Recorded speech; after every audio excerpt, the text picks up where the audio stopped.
once these mining activities are over, are people just going away and leaving a hole in the ground or covering it up with a carpet or whatever? But if you already think right now about what you want afterwards, you might already from the start choose for a different path or a different speculative possible future.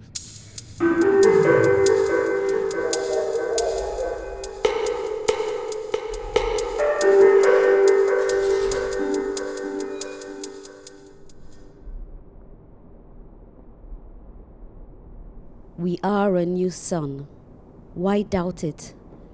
Since we need all the votes to create constellations where life on Earth is now possible for all. There are several voices, several ways, there are several energies, several species, places, many smiles, several deaths, but only one sun. We are a new sun. When we chant Changa Changa, we are heading towards Manono. Who knows? As it braces for the exploitation of the world's largest reserves of lithium, who knows? The main raw material needed for the global production of electric batteries to store the great new green energy.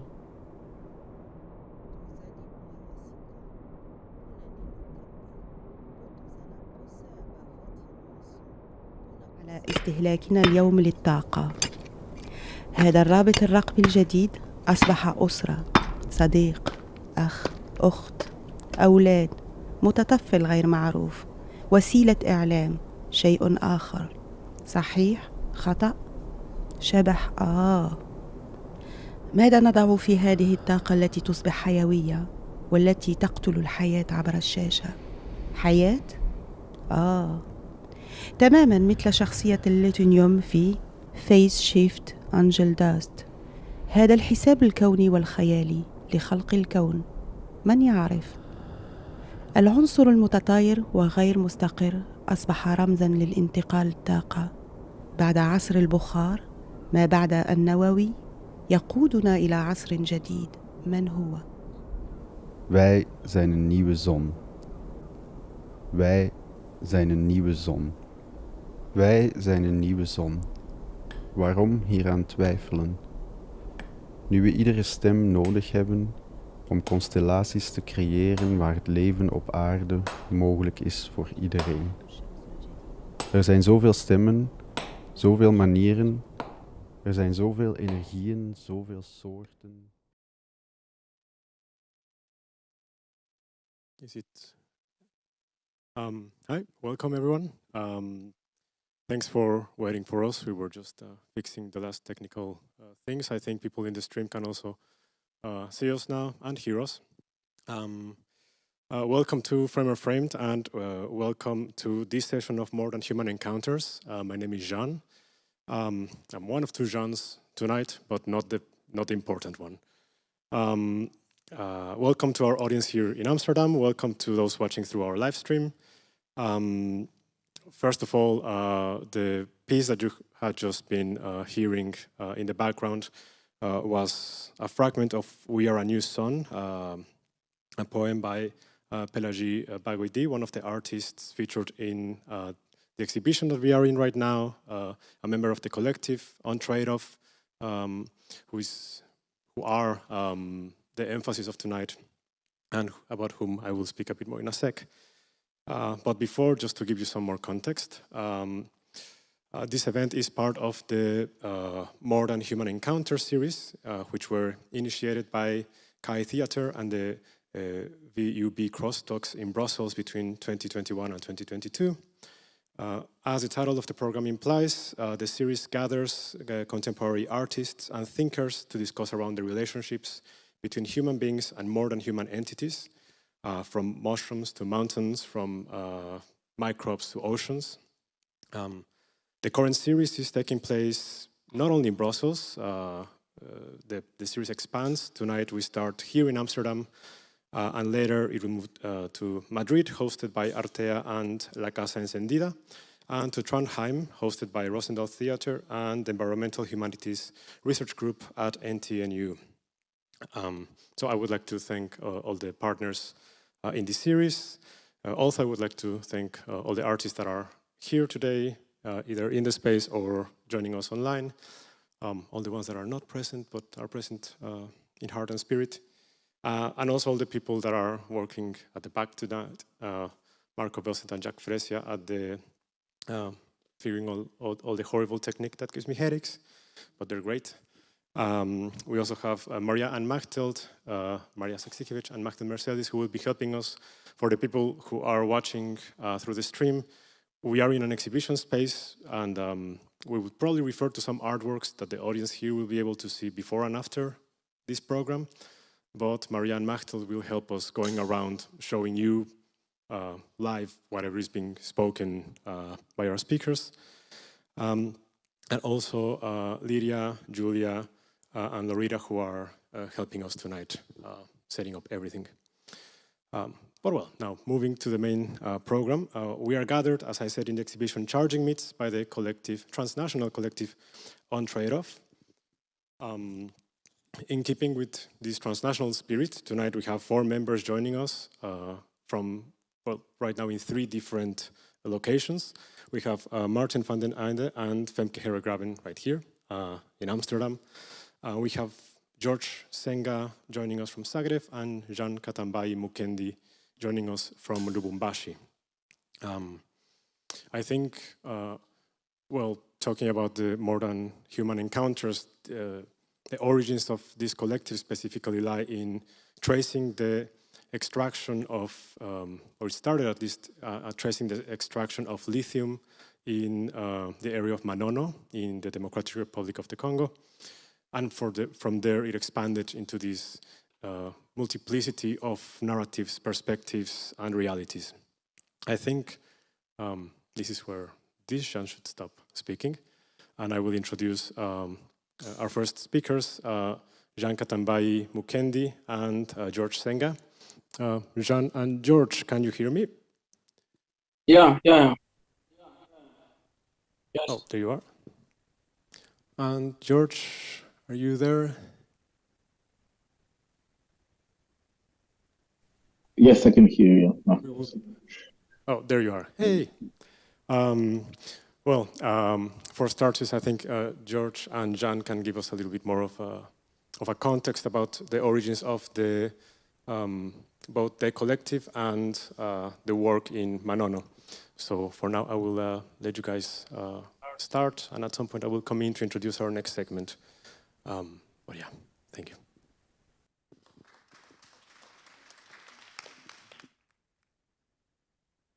Yeah, George, you can start.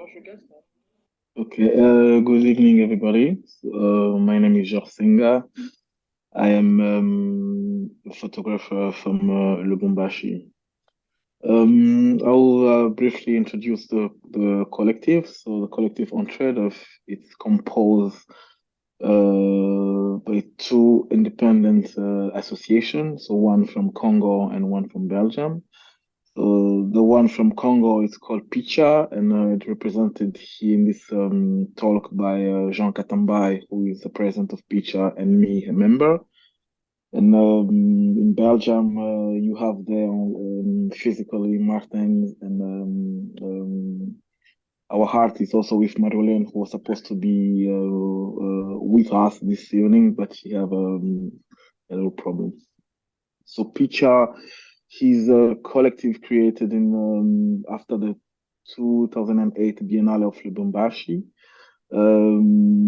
thinking about how local artists can put ideas together and provide space and for local and young artists from the city of Lubumbashi.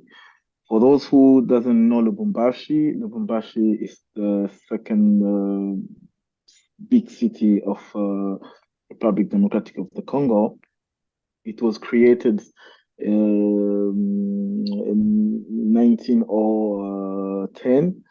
So it was the purpose of the existence of the Lubumbashi city. It was more connected with the beginning of mining industry in the Republic Democratic of Congo. So Me or Jean Katamba, we were all born in Lubumbashi. We are very connected to the mining situation in the south of Congo. So on my side, I'm not connected like very directly, but there was always a member of the family who was involved in the mining company. So except the reputation about the second big city of Congo, who was created for mining purpose. So outside the Congo, many people that knows about Lubumbashi or Katanga, they always refer to the mining company, but historically it's real. But beside that, we wanted with picture to try to present another vision or another approach of people who can decide one day to visit Lubumbashi or to hear about Lubumbashi from far, and images where young generation of artists who went to academy or those who didn't, who they're like, oh, they're autodidacts, in which way they can have and produce something that can make the balance between the connection of the mining company and what's happening in the culture or artistic way or theater or symposium, everything that is besides the mining company can have and present to the world other images of Lubumbashi.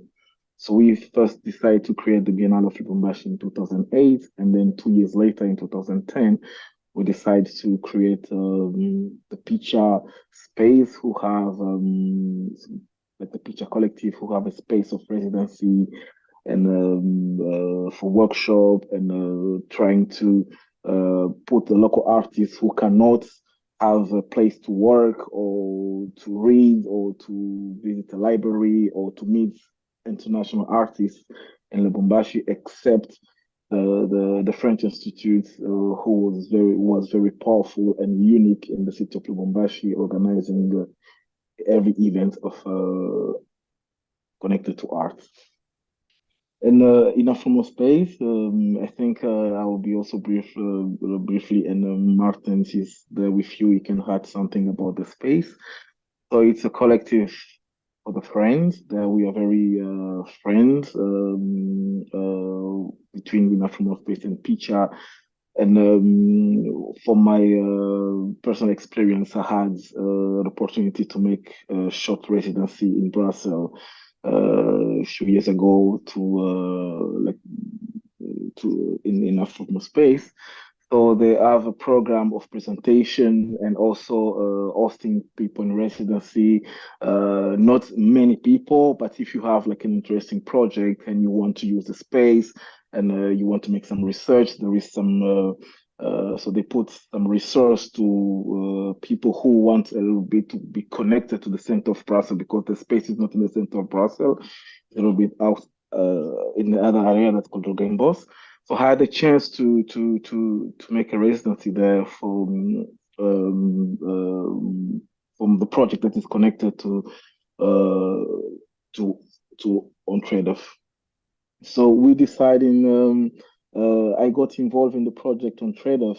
I think, if I remember, 1 year later, and it was a talk between Jean, Martin, and Sami. I think Jean can try to go deeper in this first encounter, how the project started and how we were more approached to really interested in the project that is connected to the mining situation, and also how we thought together to put ideas and to create the show that is surrounding you in frame of frame.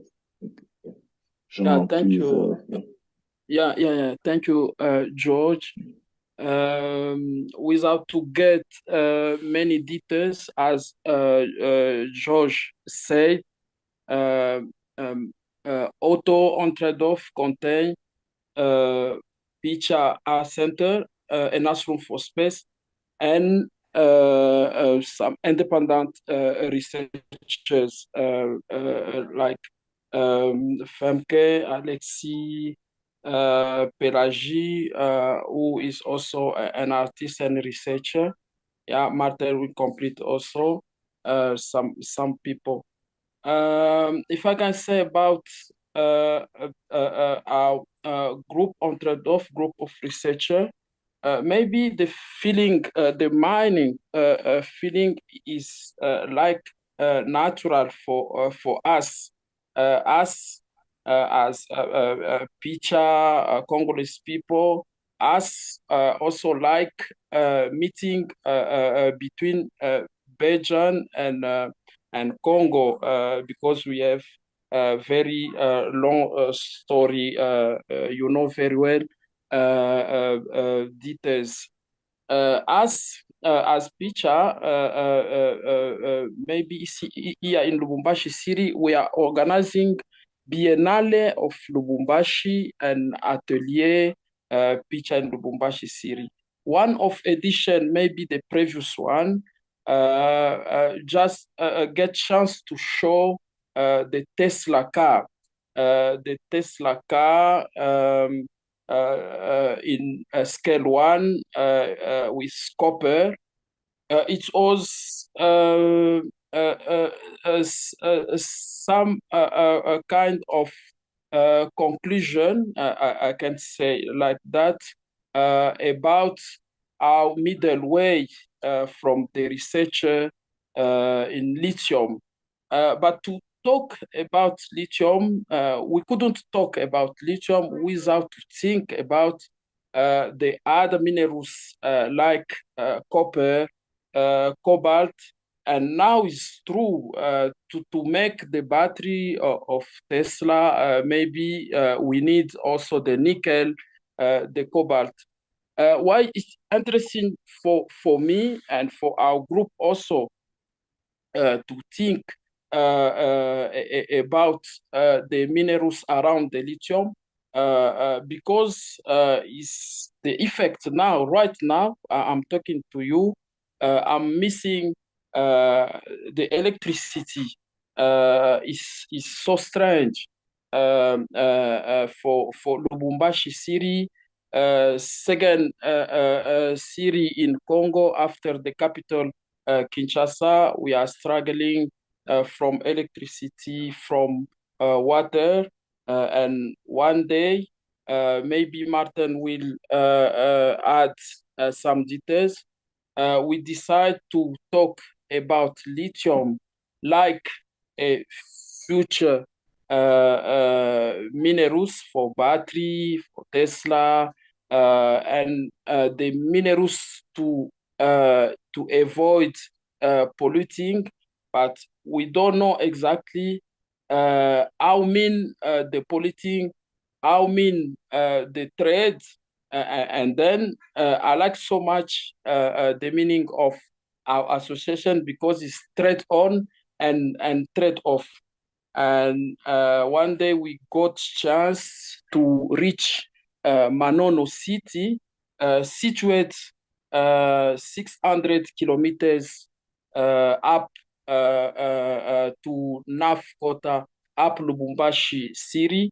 It was very, very good occasion, good expedition for us. Martin and another photograph here, Lubumbashi City, who helped a lot to make expedition for us and for other people who decided one day to reach Manono City. It was the occasion for us to discover directly and to touch not only the lithium context, but also the historic and the context of life from Manono City. And after us, we have also the photograph Pamela, who is part of Entre-Dof. She got also chance to reach Manono City and to touch also the reality and especially for women conditions. And maybe this is the way for us, the feeling for us from Entredorf to try to speak about the historic of mining, the historic of lithium, and to try to make some lines, some perspective, and to try to define, to try to think about the future of mining or of life, also the future of Lubumbashi City. And if we talk about Lubumbashi City, for us, it's also Manono City, because it's Manono City which will provide the lithium for many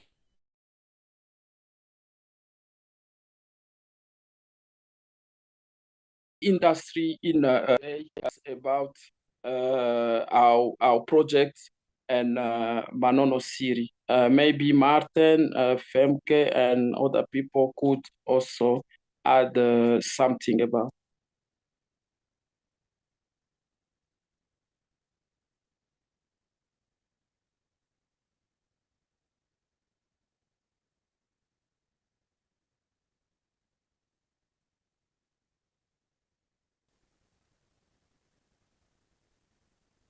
John? Oh, there you are, or there you're not. Thank you, George and Jan, for that introduction. Before we move onwards with the next segment, which will be a conversation that delves more into precisely the more than human encounters that the collective has found, we will have a small intermission during which we will also show one of the works, Depth of Discharge by Marilyn Dyckman, which tries to visualize one of these elements, one of these entities that Jean was precisely mentioning, electricity itself. So we will have this intermission and then continue with a conversation with Femke, with Martin, with George, and with Jean.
Hi, hello.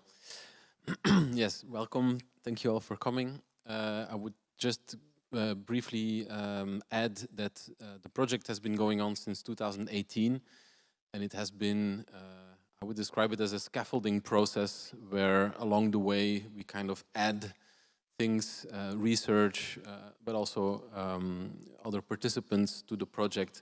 And in the course of these 5 years, I don't know exactly how many exhibitions, but at least more than 10 because I lost count. Several residencies took place here, 6 research trips to Manono, and it is in that way that the project got slowly more weight, let's say, and more traction.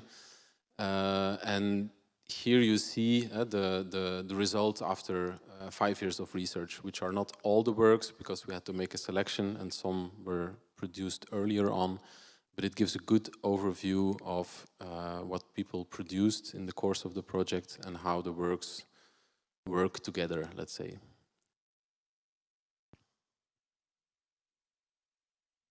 Hello. I thought it would be maybe interesting to mention that the invitation for us tonight to speak about the more than human encounters within our research and projects, it is actually a kind of, it's an angle that we usually don't often discuss in that particular way.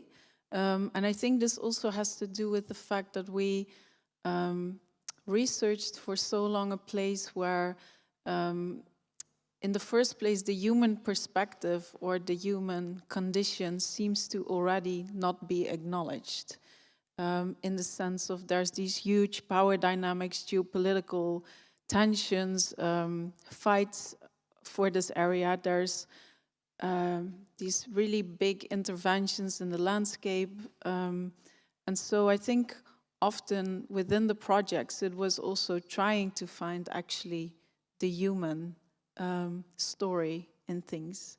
Of course, there's many aspects about the project, but I think that is what this evening also, what is interesting for that, it asks us to think different also about the usual conversations we have. And maybe I can start off with a question to George. George, you as a photographer have worked on many different locations where mining activities define the region. You worked for long as a photographer, and within this research on trade-off, you also changed the perspective from more the kind of human-centered, being human-centered sort of photography and also literary angle on the landscape towards using a top-down perspective with a drone. And I was wondering if you could tell us about the shift in perspective from a more human-centered position towards almost a drone machine vision-like position, and what that did for you to your work. Thank you for the question. So I think so when I started producing the project for the On Trade-off project, my first feeling as a photographer and the way I usually work, look, I didn't want to approach the project on the way of directly concentrated in what's happening in Manono. So there is an historically way where I decided to approach the project with a few series photos that was produced before the one you have in front of you. And as someone who was born in Lubumbashi, and I was saying in the introduction that I always feel connected to the mining situation, and I am aware in the beginning of the 90s, when the balance of society change between people who were connected to the mining company and like directly, and people who were not connected to the mining company. So first I decided to approach few cities, like I was going to Lubumbashi itself, but I went to to Kipushi, and that is 30 kilometers from Lubumbashi. You have one of the biggest representation of the so for those who doesn't know Gécamines, it's a really big mining company that was created. That was one of the the motivation to create the Lubumbashi city. So I went to Kipushi. I didn't find what exactly I was looking for, because I was also a little bit confused as someone who worked in architecture, archive, and had in my mind, like, how can I find those archives, not only focusing on papers or old photos, but how, in which way, the reputation of the Gécamines company and what is representing now can be also an archive in that way. So and then I shift from Likasi to go to Likasi from Kipushi. You need to pass by Lubumbashi again, and then I went to Likasi, to Kolwezi. I wanted to narrate a story that includes not only the exploitation, like the artisanal exploitation after the falling of Gécamines, but includes all the situation, like in general, the natural resource of Congo. And when I approached Manono the first time, it was in 2018. Through support of a Ressources Collective for the previous colleague or friend for the collective who went to Manono. It gave me a lot of information, and I wanted to, so I put myself in the way to, so I challenged myself in the way that being part of Katanga, Lubumbashi, so I feel like I'm living in some ball, and I really wanted a little bit to feel like I'm out of that ball. That was my first choice by thinking about in which way I can approach Manono. And the only possibility that was presenting to me to feel like I'm looking at my own places, even if I was not born in Manono, but I'm connected to Manono, as Jean Katambai said. So to feel like I can look at my own places as someone who have a position of an outsider, and to make this concrete, I decided to use the drone, but also the historical way of Manono itself, and all the production that Manono was doing since its creation in the 30s until it fell apart, until it was abandoned, impacted by war in end of the 1998 until we have a peace moment in 2001. So to really feel it from that concern is only me, to really feel like I have an observation, and I'm trying to complete the missing documentation. I went strictly to have this decision to look at Manono with the drone by focusing in different pointed places. And to be honest, it was a very big challenge for me. It showed me something. So it put me in the position about being someone who don't usually having this view of human level, but the good thing that it brought me the sensation by searching from the beginning of the project in all the development of different projects that I was doing, but it showed me directly, and it sent me all this sensation about Manono for me to represent it as an archive also. So I wanted to have it like on the table, and different places that don't I didn't want to like I didn't have a possibility because it doesn't exist to find photos in Manono or different things. So I wanted to be in this posture about like I have few photos that someone presented them to me, but on the meantime they were creating by myself. So always in this following about completing and searching for missing documentation. I hope you hear me. Yeah. Yes, we do.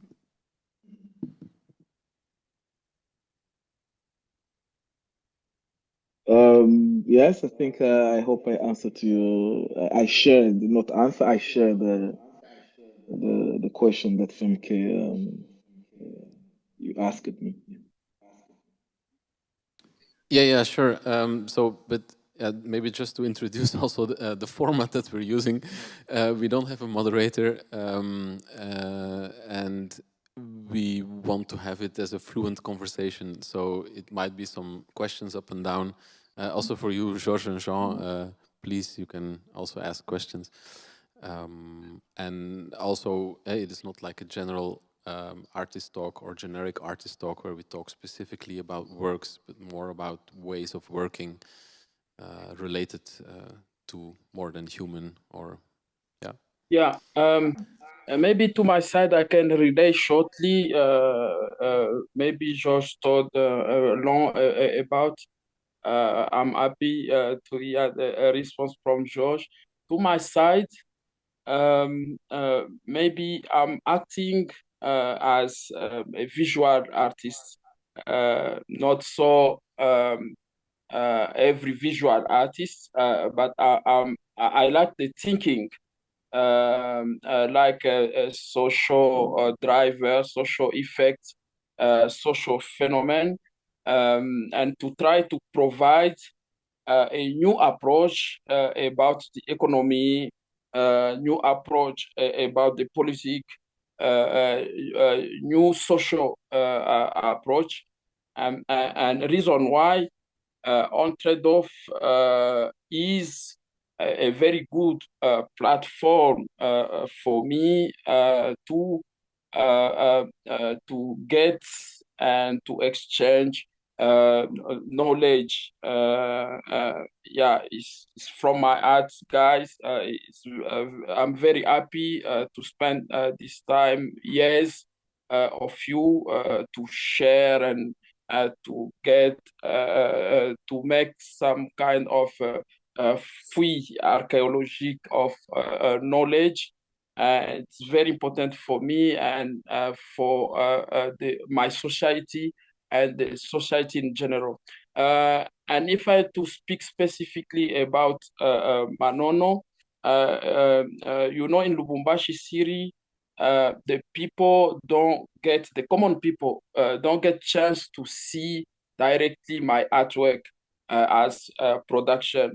I'm acting inside the discussing during taxi bus, yeah, with many stage of population, students, mama from market, father former hawkers.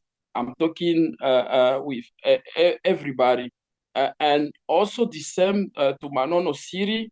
When I've reached Manono City, I said to Martin, thank you, Martin, because you invite me in my country. Myself, I'm living in Congo, but Martin and Entredov, you invite me in my own country because we have not a chance to travel a lot inside the Congo. We are living in some kind of big metropole like Kinshasa, Lubumbashi, Kananga, Goma, and we have a little chance to go inside the Congo and to discover some kind of merveille also inside the Congo. The merveille is like apart the struggling from artisanal mining, from maybe no job, no employment, but the mystery of life is human being, to meet different people, different dialects, different warmth from people. It could be Manono or another place, another way, is like happy, like smile for us. And in Manono City, my job and my happy was to try to get some connecting with social habits, social running with Manono City, and me and Martin and Gilda, we discovered that we are just in front of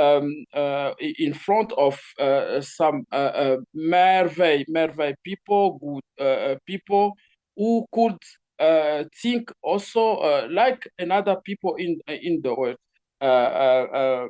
But sadly, the story of mining and maybe the benefit of former exploitation of mining is not existing.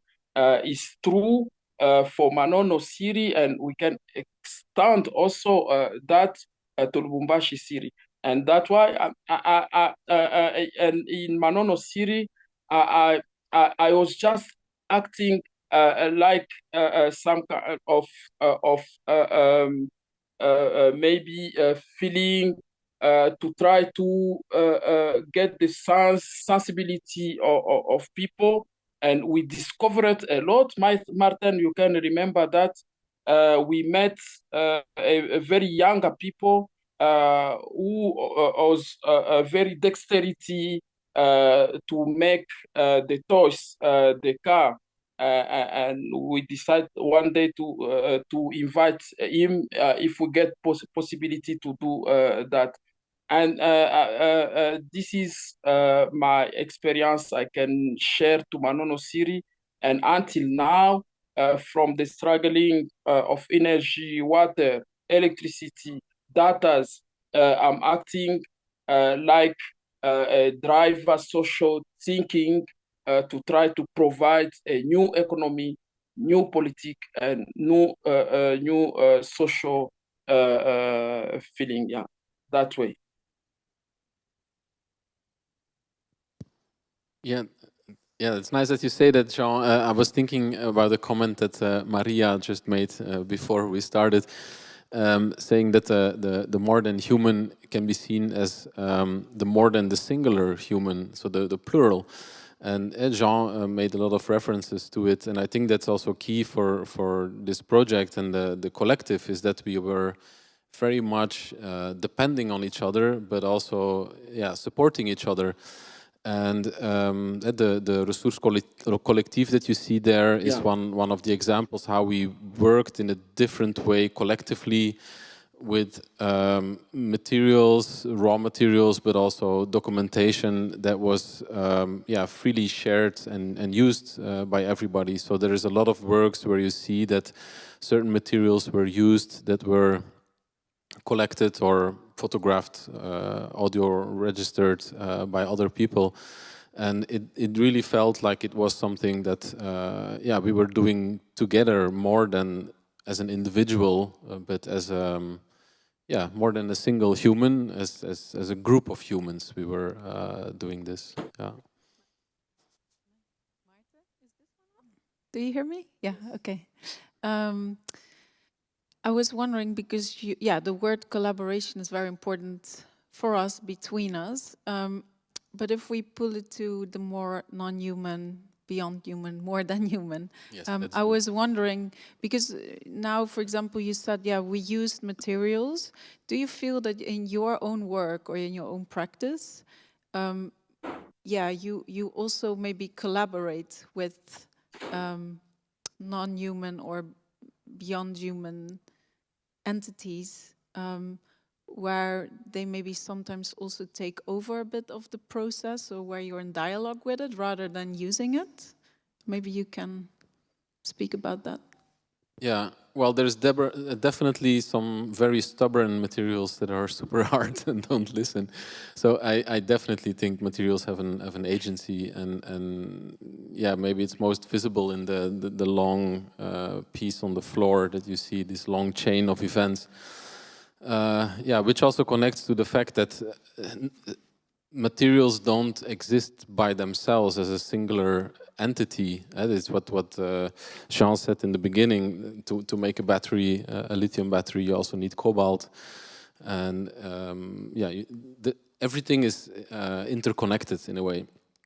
And while making the work, I had to work with very different materials and different experts, and all of them, yeah, behave in a different way. And at a certain moment, I mean, copper wire is easy to bend when it has a certain thickness, but when it gets really thick, then yeah, I mean, you really have to put up a fight. And there is some of these curves that I remember, well, that the copper nearly got the overhand. Let's say that you really have to wrestle to still bend it. And the same with ceramics. You know, it is something that I mean, you're physically engaging with that material, and you say something to it, but it might as well say something to you. So for me, it is definitely a dialogue. Yeah, yeah. Well, and then I'm gonna throw a question back to you, because I mean, when we talked before about it, I think we first departed from the mention of the non-human instead of the more than human, because yeah, for me it has a very valorization kind of emphasis, something that is more or less, and then of what. But the non-human, although I understand the implications of it as well, is a more clear definition. So we were talking about what. Very simple, what your favorite non-human would be like, and then we ended up immediately much further away than just I would say the obvious choice of animals or plants, but something that is intangible or digitally far away. So I wanted to ask you if you could say something more about the algorithm that is maybe not your favorite non-human, but definitely an important one in your work. Yeah, I guess in my research for the On Trade-off project, I was very much interested in how, let's say, there are entities present that we cannot encounter actually in the landscape, or we don't see traces of it, but they operate in computer models, basically algorithms by mining companies that, based on a lot of data that is first collected about this site, Manono, but also training data that has been collected from many other mining sites around the world, where the mining companies basically build with that data what they call a digital twin of a certain area. And in this digital twin, they make hundreds of thousands, sometimes millions of simulations of how should they drill exactly for minerals that are hard to reach. What is the most efficient ways to do that with less risk for the machines, or how do they get the most profit? Yeah, so I was interested in all these kind of basically calculations that are taking place that operate in a sort of fast scale in time and space, and most importantly also in time, because they kind of speculate on what might be in the ground and how to take that out of the ground. So in my work, I basically I made a short a video essay, which is a dialogue between the Manono landscape and its digital twin, and how they could be seen as the same, but there is a lot of discrepancy between them, of course, because within the digital twin, there is only the focus on the minerals, what should be taken out of the ground. What is completely ignored are the ecosystem, all the entities, the life inside of it. And so, yeah, the ultimate question for me is a digital twin possible that takes this kind of holistic view, that takes into consideration all the living things, but also toxins, environmental changes, etc. But in this first video essay, there is a kind of dialogue between them, and maybe we can look at a small clip from it, so you have an idea of.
Sorry. Oh yeah, maybe to add, yeah, I think so. I was interested in this kind of perspective, let's say, of the algorithm, the models, and how this creates a kind of new protocol for image making. These images are not necessarily, they're not at all in a way meant for human eyes, of course, but for, yeah, it's machine vision, so it's meant for algorithms to analyze that data. And yeah, I guess the question of, okay, what does it mean? Yeah, it's a sort of new way of image making that, of course, for an artist is interesting, but also this other way of being in the world, according to these models and data sets.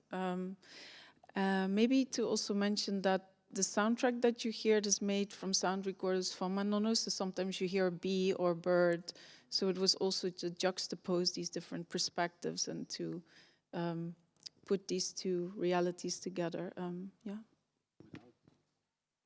Without actually going to Manono. Yeah. Yes, indeed. That came from the Resource Collective, for example. Yeah. Well, I was also struck again about the speculation part in which we are still at the moment. Many people along or during the course of the project thought that lithium already comes from Congo at the moment, but it still doesn't. So when we started 2018, they were just beginning to drill and see what quantities were present in the rock. And in the course of these 5 years, they advanced, but it was always like a few steps forward, a few steps back. And just quite recently, the permit to exploit the site was being revoked again by the Congolese government. So it is still very much speculation, even 5 years in the project, and much longer in their kind of exploration project. But at the same time, the reality is there because the material is there. And I still remember Abidjan, when we went there for the first time, we were sitting in it was a kind of a B&B hotel, and we were sitting outside, and it had this huge field of gravel where you park the car. And we looked at the rocks, and we both had never seen lithium before, so it was also, for us, kind of a discovery. And we realized that it was just gravel made from the quarry, and that it was an entire field, basically, of lithium. It's a small trace. It has between, 3 and 6%, but still, it's the same amount or the same material that they would take out, hypothetically, if it starts, and then crush it and take the lithium out. And then we started seeing it everywhere in people's gardens. They use it to demarcate the garden, the territory. And it's just everywhere. But nobody knew what it was, including us in the beginning. So you have these two realities. At one point, you have the presence of that reality, which is a speculation or a promise. And then the raw material itself, which sits there, has always been there, or at least from before humans came around. So I don't know, it's in this weird situation in between promise and reality, let's say. Marta, I also was thinking, like in my research, I in a way discussed the technology, that's necessary in order to detect these minerals in a way, and then you talk about this kind of almost like coincidental detection of lithium around you when you're there. But then we also, in our research, came across, for examples where certain plants are used. So if certain plants grow in a certain area, it means that certain minerals are present there. So plants and herbs are kind of become the indicator of a mark that certain minerals are there. In your case, you also focused on plants in one of your other works. Maybe you could tell a bit about that relation between the minerals and the vegetation. Yeah, so it's at the big green board that you see over there, which is called Future Flora Manono. And Future Flora is based on an actual existing project called Copper Flora, which is a mine in Fungurume, also in Katanga, where the mining company started working together with the University of Liège and the Botanical Garden in Meysse and the Botanical Garden in Lubumbashi. And before the mining activities start, they harvest the seeds of the plants that are sometimes only existing on one hill or in one valley. And they do it in two different ways. Well, there's a lot of different interesting things about this attempt. So they started about 15 years ago. It's unclear, at least to me, what they want with it. What they say they want with it is preservation of biodiversity, and at the same time being able to restore the landscape in its original state. How that will work, I have no idea. So in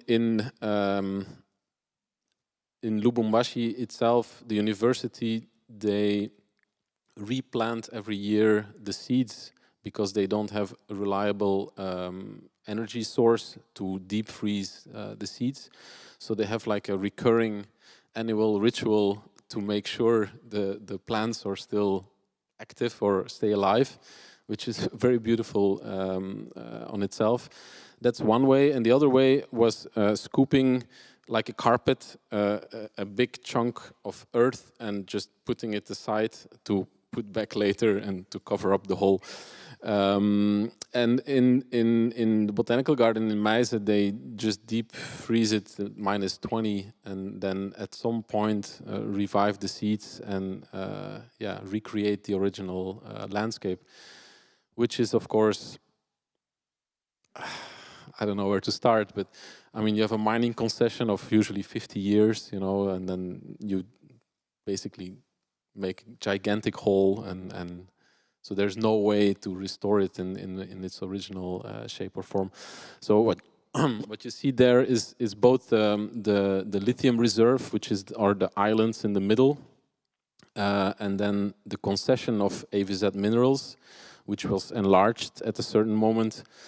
And then around it, you have seeds that were collected in the area, and they are placed, as electrical components. So the base is the sheet is a printed circuit board, and it's a kind of a memory board, if you want.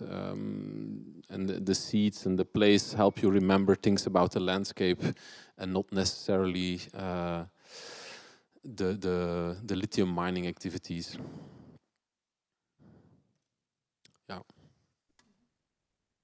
Yeah, we have in Lubumbashi City and Katanga the specific department of geology to know exactly the mapping of minerals in Lubumbashi and Katanga City, maybe in Congo also.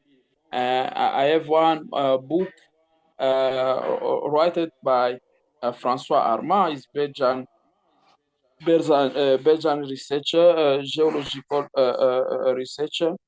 Maybe in Tableau de Mendeleev, we remember now. That's why I made my concentrator just close to you in exhibition, which could show many matters in chemical on the Tableau de Mendeleev. Because maybe the geographic situation of lithium in the world is like known a long time, but to make clearly, to make practice is another challenge now.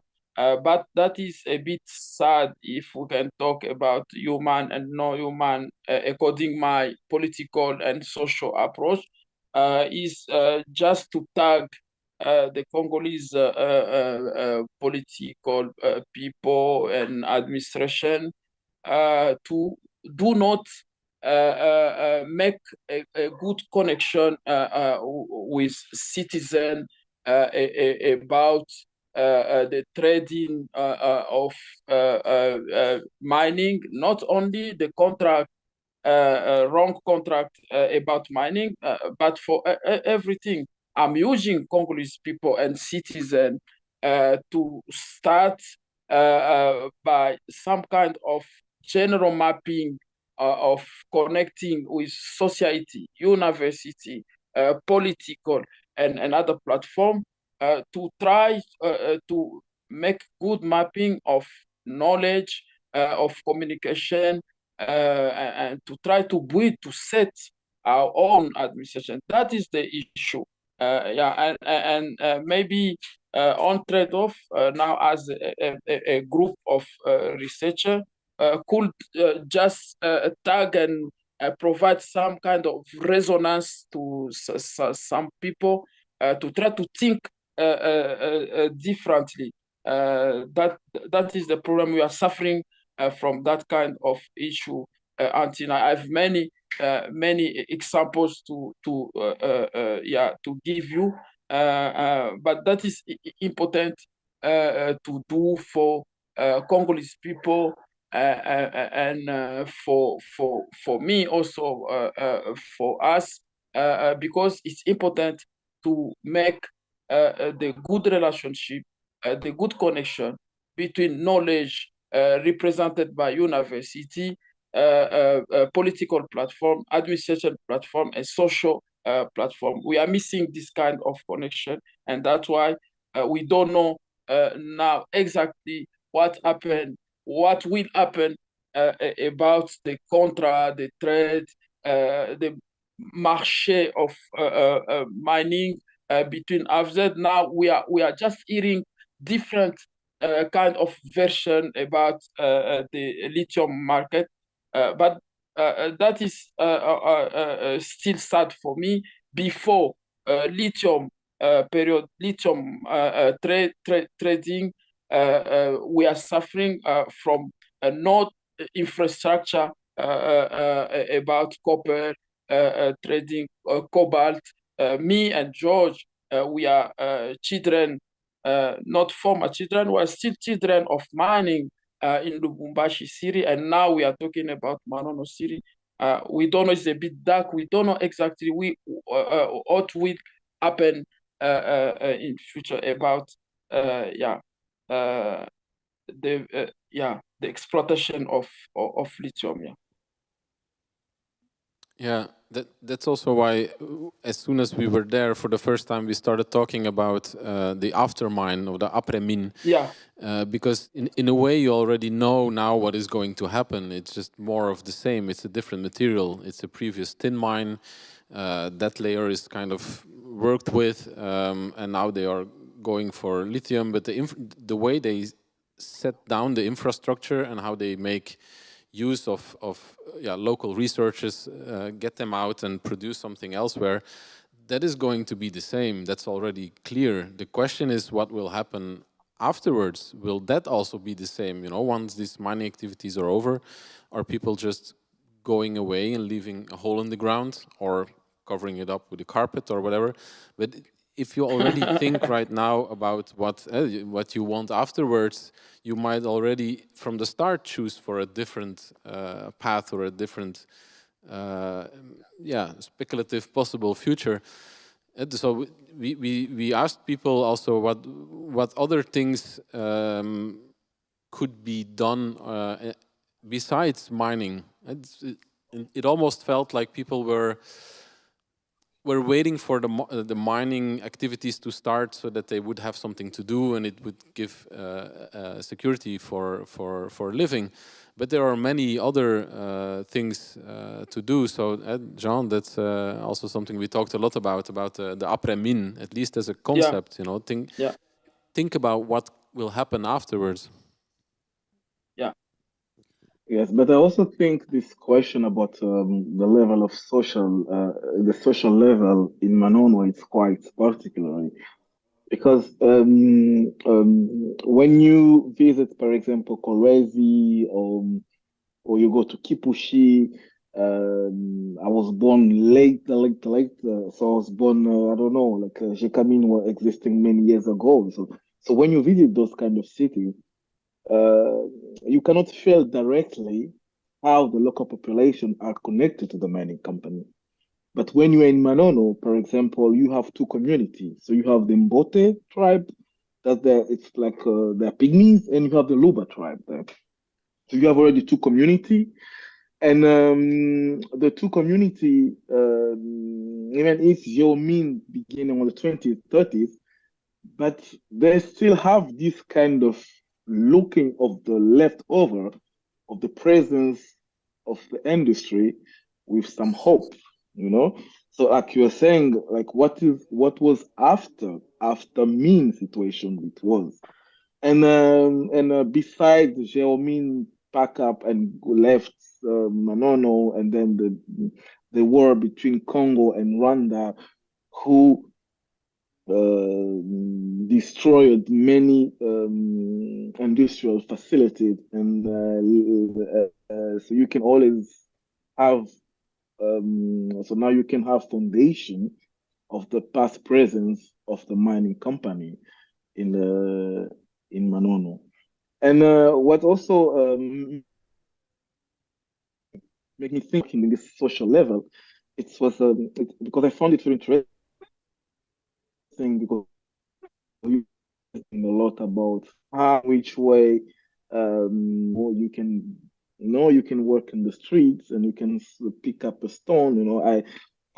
For the resource collective, I went after the room of the hotel. I pick up some sand and I brought it for to Maryland to work with. So it's quite easy contact. And for me, as someone who lives 600 kilometers like from Manono, this approach of commercial use and sustainable economy, I didn't feel it when I was in Manono. But the discussion I had with people, like we met very nice person like Crispin or Emmanuel. You can see already like they have a story that, for example, for Emmanuel, he had story that was transmitted to generation from the other generation. So they told him about what was Jeomin in Manono between Kasiterit and Nostin and everything, and Coltan from beside. And then on his age, he graduated, he's going to university or he's working now, I don't have any precision.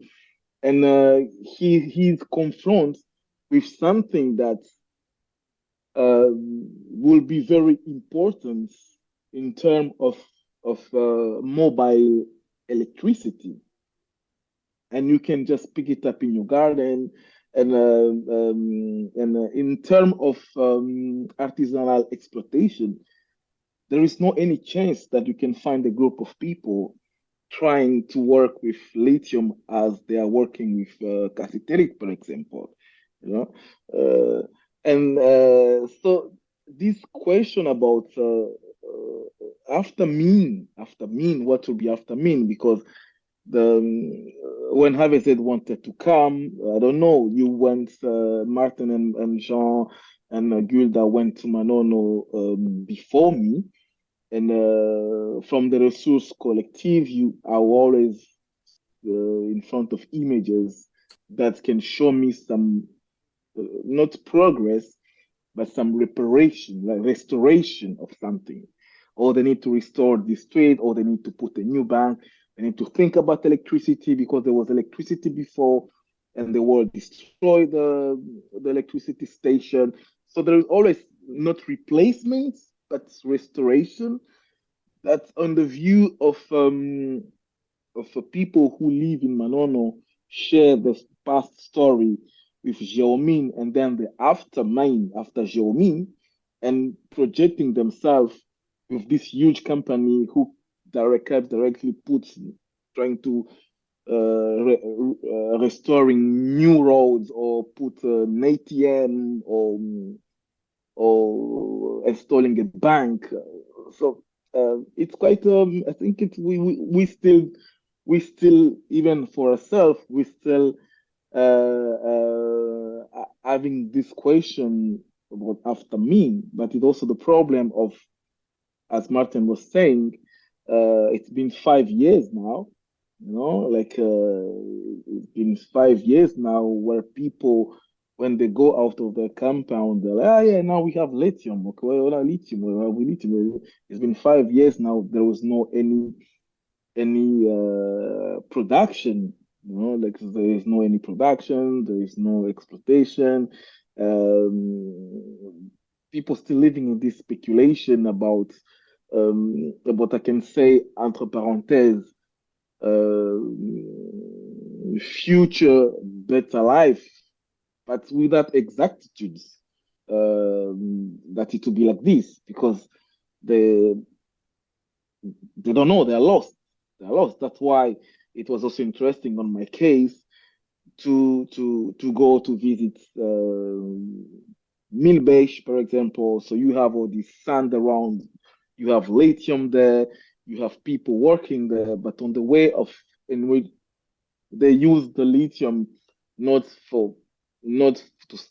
like a mineral exploitation, but something that became, so the stone became domestic for them. So someone used to put his garden very good. Okay, so they don't refer about electricity. They refer about domestic use in terms of design, maybe. So if someone wants to have a good compound, if someone wants to have a big stone in his compound and put it under his mango tree, he can use that kind of stone. And the concentrated is more, okay, we don't know exactly. They're saying about lithium, it's the future of mobile electricity, cars, mobile for everything, computer, battery, everything. But we don't know exactly what, which kind of impacts our society as people who are connected to the land historically, traditionally, and living in two groups between the Mbote and the Luba Bantu. So I think it's quite a nice question I don't think they will have an answer as quick as possible for this kind of question. Yeah. For me, Can I? for me to. Sorry, can I ask a quick question to George? And I think we have to be a bit brief because we have few. Yeah, we open to the audience. Okay. But George, I was wondering if you could share with us very briefly where the concept of Changa Changa comes from. This is the title of your work, which means something like remix. But I think since we are talking here about going beyond the human perspective, more than human, it is maybe also important to actually refer back to those experiments between mining communities where the human was made ultra central. Maybe you could briefly speak about it. Yeah, okay, yeah, I can briefly speak about it. So, so changa changa first it is a verb changa in Swahili. That's it means mixing. I did a lot of research, and we were sharing all those research with the collective. And on one point, just a dot that I opened, it's like on one point, Changa Changa was used on the implementation of creation of industrialization, like mining industry, in the other parts of Katanga, not in Manono, but in Likasi, Kolwezi. The Belgian colony wanted to create like I cannot say it's not a race, but a gender of people who can work, who can be able to work in the mine.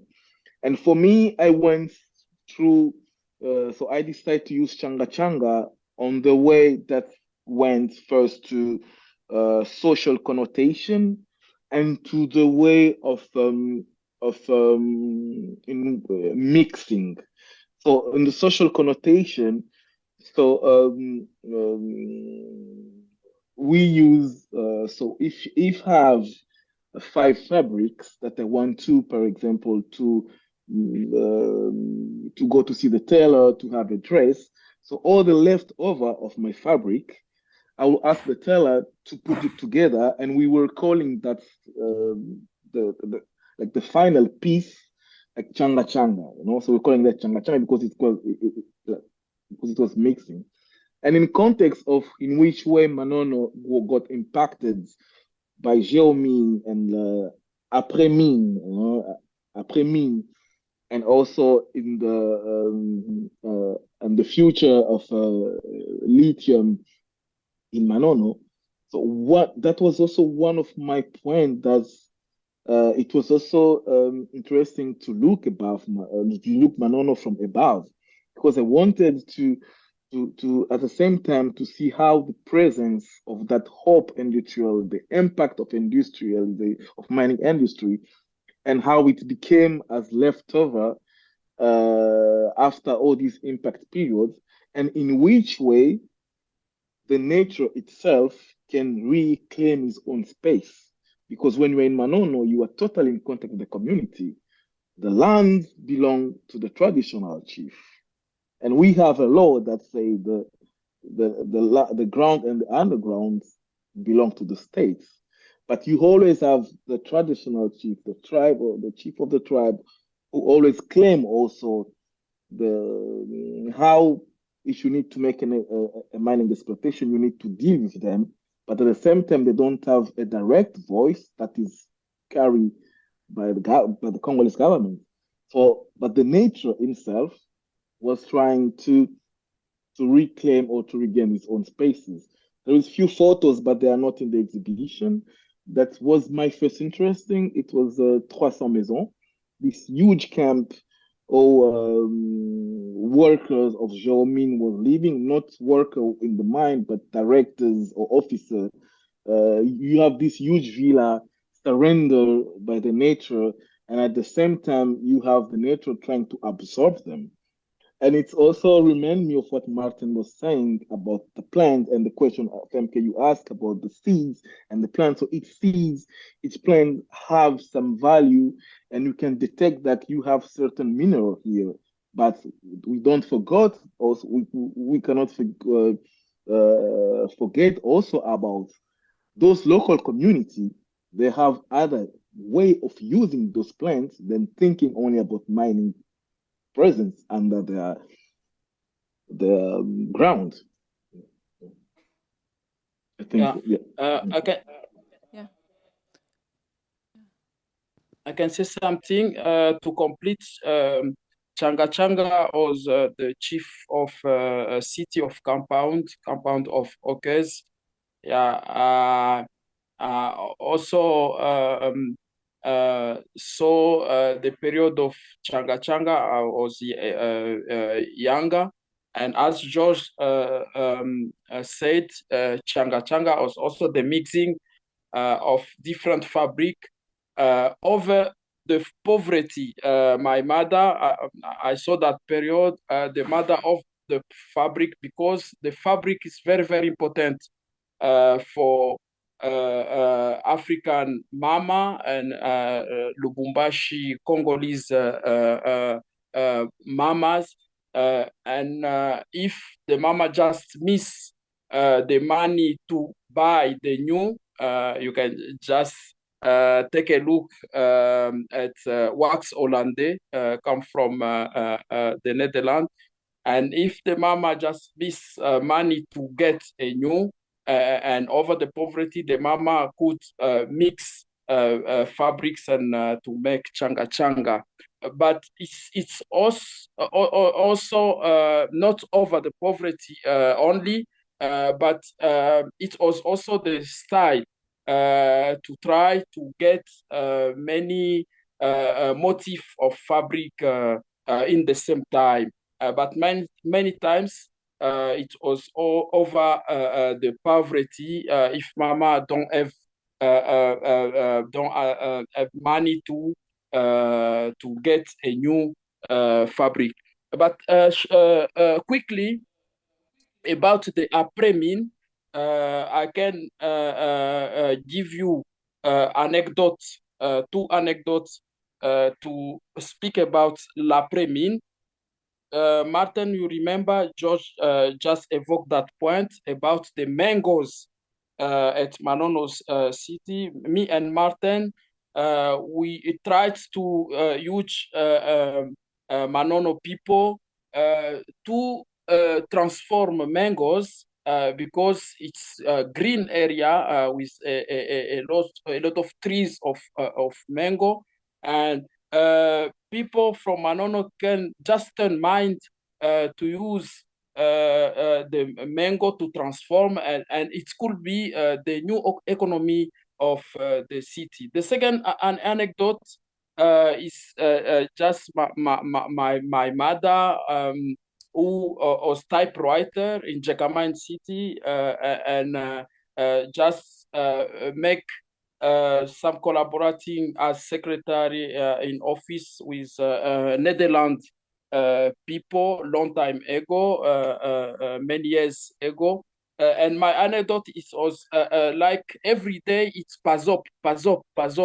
Yeah, you know, every day, every day you have to be aware about this machine or that formula.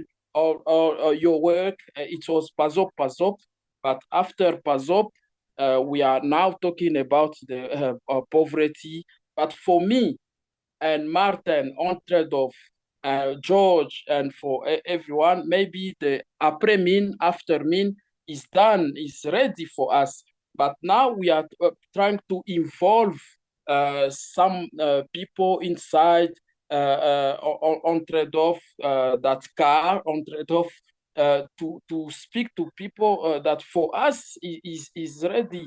I forgot maybe the mining exploitation long time ago, but no to forget for nothing, but just like a job for me, like a main resource to provide money for me.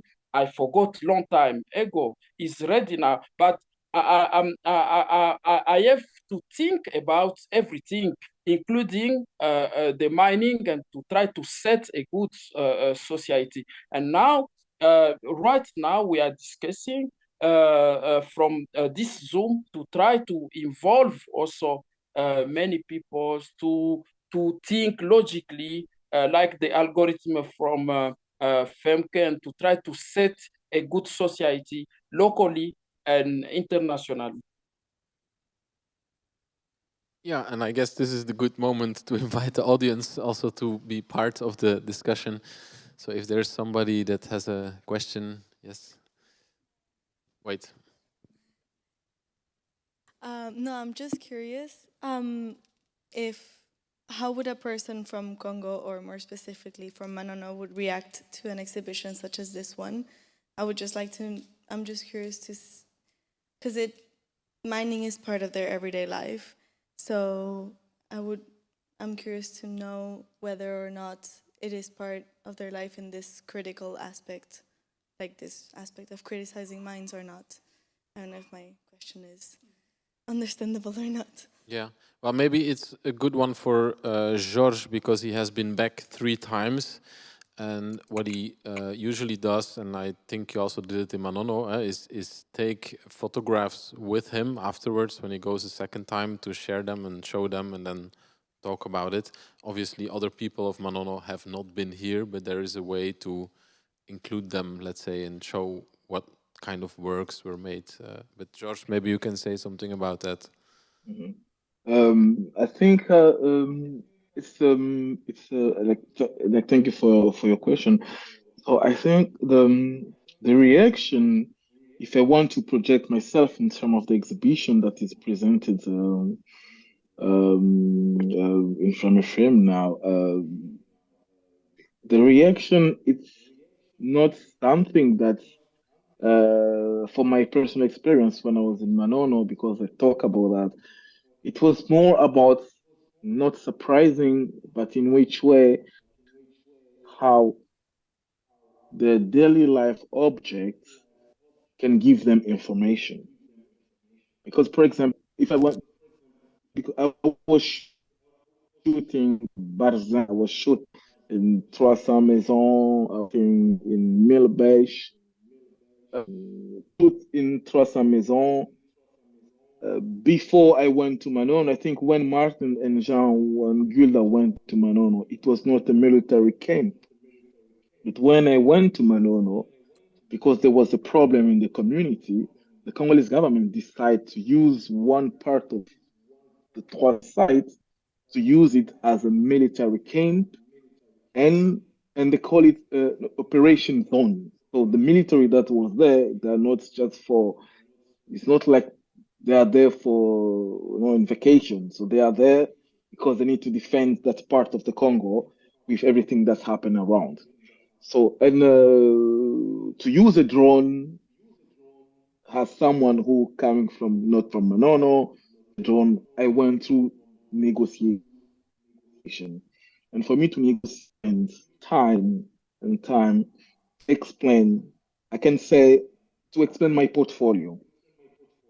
All the project went through, why I want to show this, why I want to use a drone. And it was not a surprise situation how people can be like, but it was more sharing information. So I think if I want to contextualize in the way or how they could react by seeing this exhibition, because I share photo with some people there, but not with everyone. It will be more at the same time and discovering and value, discovering of something how they never saw a photo exhibition in Manono. That is one thing, and value. It's something that they always have in front of them every day. How someone else who is an outsider can think and to use it, but not to take it, to use it. For example, it's all about. I don't have like 100% of which reaction they can have, but you have. It's not every. I can say 70% can agree with what I want to say or what I want to show, and 30% can treat me as a spy. He was sent by Harvard or China company because it's between Australia, China and Congo. So he was sent by one of the company to make prospection. So he's a spy, and he coming here taking images and trying to how large I will have direct reaction and I will also have critics. So, yeah. Sorry, maybe I can add something also to your question. I think the exhibition that you see here was never in that sense the end goal. The idea has always been to kind of, as people knowing each other as artists before, like how can we join forces to research this place, to bring the story out, but also how do we not replicate the extractivist logic that we are researching, right? So there's, for example, I mean, the project had much more different iteration and outcomes. We also had meetings with journalists or more activists, but we've also been always looking for how can things go back. So for example, the timeline, this started more like a sort of internal research document. But when also Jean and George always mentioned how important it was to create this kind of historical overview, for example, it also traveled to Lubumbashi where people added things. And so it's also a way of trying to create a dialogue in those moments between the works. Also things like if people in Manono would make additions to the timeline, you know, we thought, should we mention them by name? Do we maybe put them in danger if their names would be known? So all these things are very much at the core of all these exchanges. And for example, we have a website. It's a very basic one, but it's made that people from there can actually access it. You know, it doesn't look necessarily fancy for the audience here, but it's always about being a two-way thing. Yeah.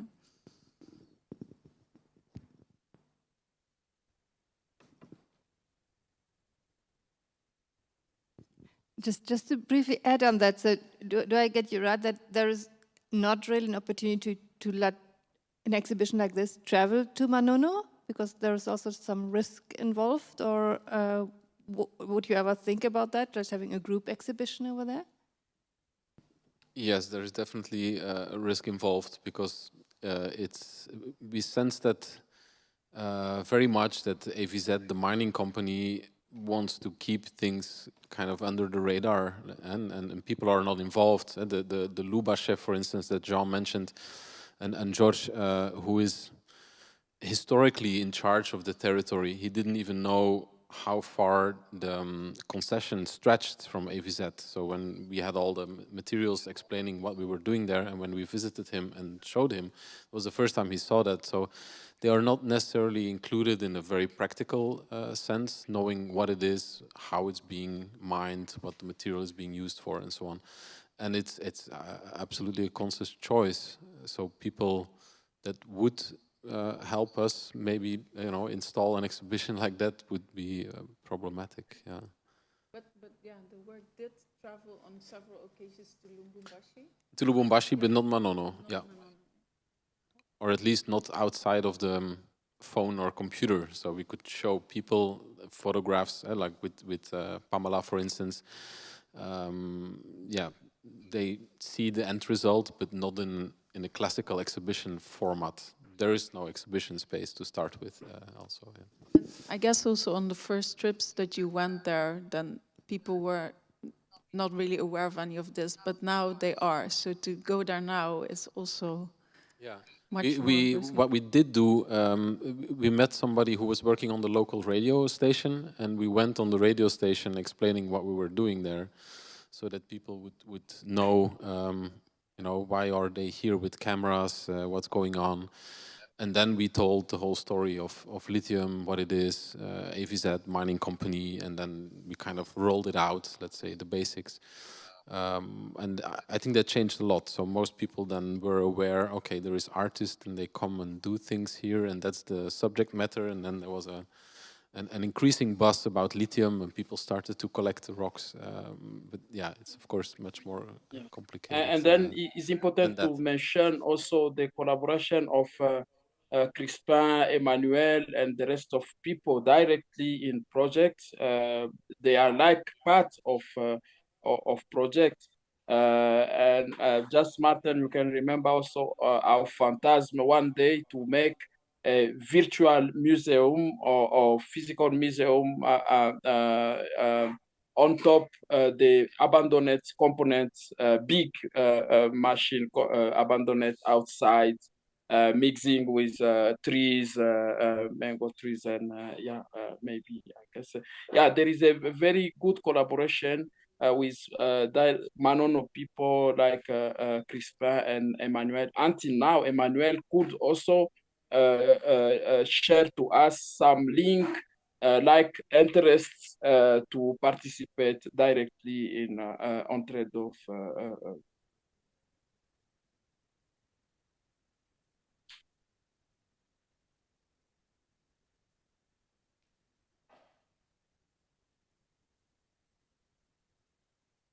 So I don't have a very well-formulated question because I'm just zooming through lots of different thoughts from the exhibition. But I remember when I was reading the texts on this historical pillar thing, that initially they were mining tin, and it struck me when it was saying that, you know, the lower layers or the other layers of minerals were considered worthless, and initially it was really all about, you know, tin and extracting this. And then later on we discovered that lithium, of course, like holds a lot of value because of all of this. So just this historical story, but then also the political story, and just how all of these different stories, they seem to tie together, but then also a lot of the times there's, how is it trying to say this? Yeah, that there's also a lot of blind spots maybe, or lots of things that, you know, only later on do we discover the value of it, or only when our attention shifts to something else do we discover the value of this other thing in the landscape, right? So yeah, it's also interesting also in the photographs back there where there's like a woman in a Tesla car, but it's this kind of, these different realities that have, you know, that they're interdependent, but they're also so contrasted. So I don't know what my question really is, but I'm just struck by this thing also in your piece, Femke, where it's also what is not mapped, which is kind of the question there of like, these things feel quite fragmented, like there's all of these things that, or these histories or stories, or also people and how they relate to the landscape that are kind of, they never quite come together. There's all of these, people with different reasons for looking at the landscape, imaging the landscape, and maybe if we manage to bring them together in some way, there's a more human understanding that you then can be reached, or a more, I don't know, something that would benefit the landscape and people in an interesting way. But this is not even a question anymore. Yeah. But it's also a conversation. So I think, thank you for that observation. I think something that I was thinking when you were speaking, this is something we spoke about quite a lot, that often these kind of extractivist practices are researched in a kind of historical way, looking back, you know, what happened 100 years ago. And for us, this was also a special moment because they had found lithium, but didn't start mining yet, not even today. So it was this moment where this potential mine was unfolding in real time. And for us, it was interesting that we didn't look back at something that had already taken place, but was kind of unfolding.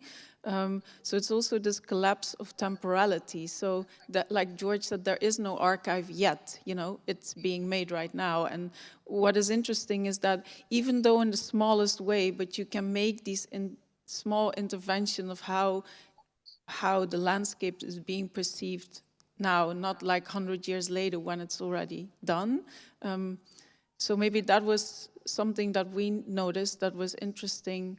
It's a bit from a different angle than you, but I guess, you know, we're looking for this kind of coming together or collapsing of different perspectives into a kind of more wholesome. It's not complete, but a bit more wholesome, yeah.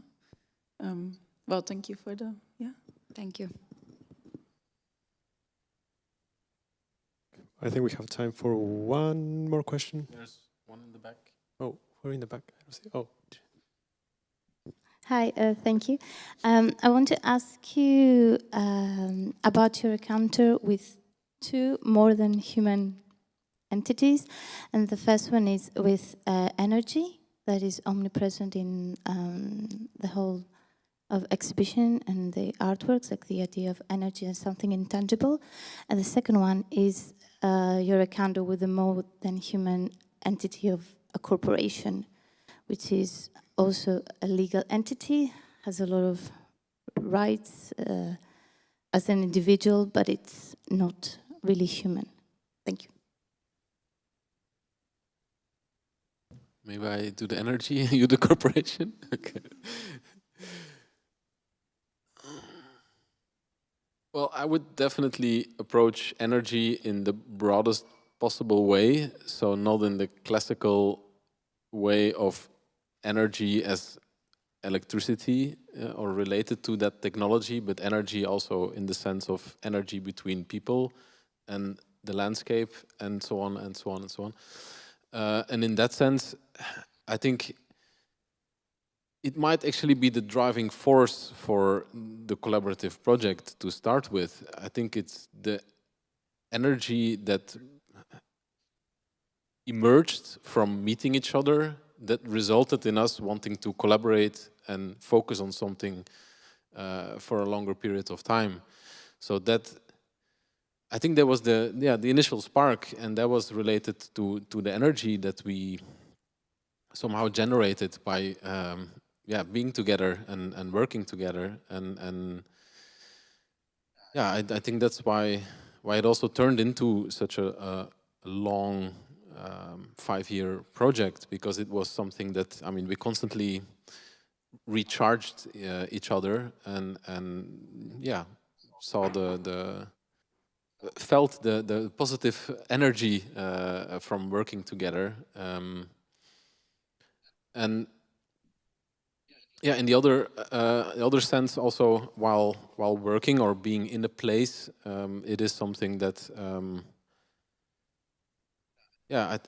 is very, it's very influential. You know, when you go somewhere, you don't just want to see what lithium looks like, but you want to understand the entire context, and you look at the landscape, you might look at plants, but also the sand, you talk with people that live there, you think about the history, you think about the future. It's this it's this much larger cloud of energy, I would say, that is fueling different works. And then when you're making an exhibition, you have another kind of energy that you create by thinking, okay, what kind of spatial encounters do you create between works? What kind of energy is generated when you put this and that together? That's also something that we were able to work on in the course of 5 years, because we had many exhibitions with many works that were produced along the way, where we could do these tryouts, and it's something that we also did together, usually without a curator, to work from the works themselves and what kind of energy they generate, and when you put them in dialogue with each other. So that was also something very valuable, I would say. Yeah. And that I hope that you feel in the exhibition as well. But also, if I want to complete in the way that Martin is explaining and approaching this type of energy. So we are, in the collective, I can say me and Jean, we are from Lubumbashi. Pamela, she's from the east of Congo in Goma, so she's confronting to other mineral there. Alexi live in Australia, Femke live in Amsterdam, and Martin and Marjolaine live in Brussels.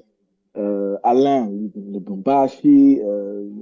So I think for me, every time I look, for example, at the Concentrator, the work of Jean, and every time I turn it and I saw all our small photos, portraits, and connected to the Resource Collective, it's like the Resource Collective, it was like we make a fire and everyone in the collective go to warm himself there, and then when he got heat, he created his own work. And Jean, for me, when I saw the Concentrator, he managed to go for all these industrial or algorithm, I don't know how to say it, but it's more in the human level that energy exists, and he decided to put it all together, and we have results from everybody. And on the way that we connected in these 5 years with different artwork, going through the same Resource Collective. So I think if we put it again, and for me, if I want to continue, I just need to open my drive and go to the Resource Collective, and I'll have new inspiration. So for me, it's another type of energy. Yeah, come back to the fire. Yeah. Come back to the fire. Yeah, that's right. Yeah.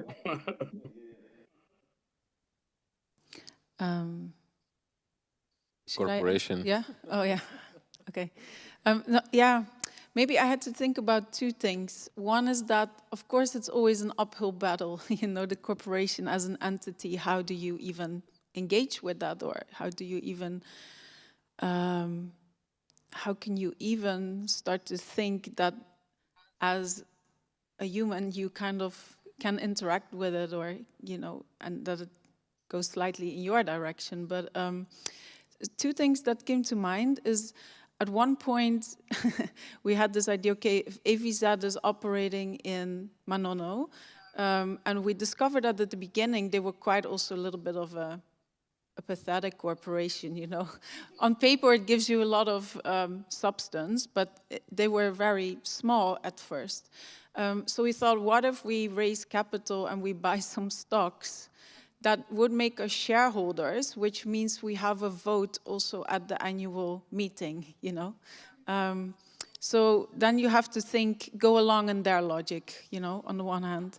And yeah, we also didn't have that much capital. And it turns out also their stock is traded on an exchange that as a, single individual human, you cannot even buy something. So we had to become a financial entity. We decided to use the warmth of our campfire for different things. But another thing that was, I think, quite interesting is that, for example, the software that is used to make these kind of models and simulations that you see within this mining industry, it's extremely expensive to use. I came across one, it was something like $38,000 a year license to work with it. So this is completely, inaccessible for us. So it operates on this kind of meta level. But then what is interesting to me that, they produce a lot of demos, you can use that footage, hack it a bit, work with it. Because in the end, what they do, they have to create an image of something that is not there yet, right? This image doesn't exist yet, this mine. So, but they need this image to circulate through the boardroom so people can put money in it, they can convince politicians. So they need to use, on the one hand, imagination and the same tools that artists also use for modeling, work. So I think there's an interesting collapse where the artistic work of an artist collapses with this kind of imaginative modeling of these mining companies. So I'm just mentioning these two things there as a kind of, thinking of how there can be somehow some form of agency in relation with these bigger than life entities, Any last comments from the collective or from the audience before we close? Or online? Or online, if there's... Oh, there's a comment online. Wait, I will bring you the microphone. Okay.